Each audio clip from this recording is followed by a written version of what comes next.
usein ei ole millään tavalla sopeutunut Suomeen, vaan on tullut tännekin häiriköimään, yrittää estää perustuslaillista oikeutta juuri ennen vaaleja pitää vaalitilaisuutta. Ja nyt mä kyllä hämmästelen, että jostain kumman syystä poliisi tekee nyt työnsä erinomaista. Tällä tavalla niin olisi pitänyt eilenkin toimia. Silloin kun meillä oli siellä meidän vaalitilaisuus, niin poliisi olisi silloin pitänyt tehdä niin kuin nyt. Nähtävästi siellä poliisin johdossa on joku, jolla on vähän älliä, ja ne on katsonut sitä eilistä videoa, koska se menee kansainväliseen levitykseen, ja se menee tekstitettynä, ja kaikki näkee millä tasolla Suomen demokratia.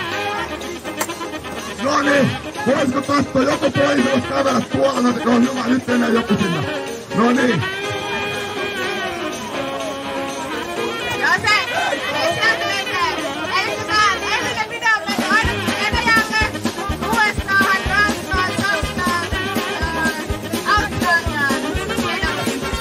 Kyllä, se on luojan lykky.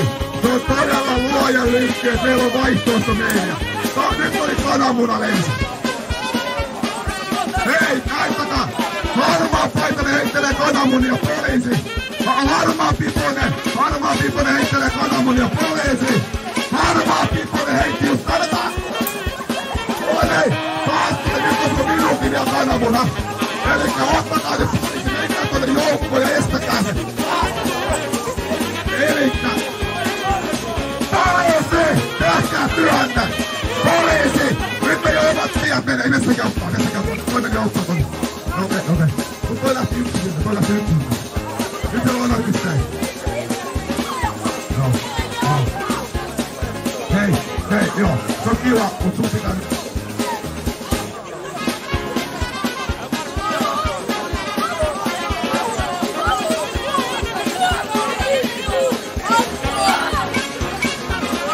No niin, elikkä poliisi nyt saa nyt ottaa tuolta nää porukat, jotka heittelee täällä kananmunia. Eli tää on todella törkeetä toimintaa, jos poliisi nyt ei pysty estämään sitä. Koko ajan tulee tavaroita, elikkä se tehdä mitä se poliisi pitää tehdä, niin se pitää pistää noin kauemmas. Ne syötee mua koko ajan. Ne pitää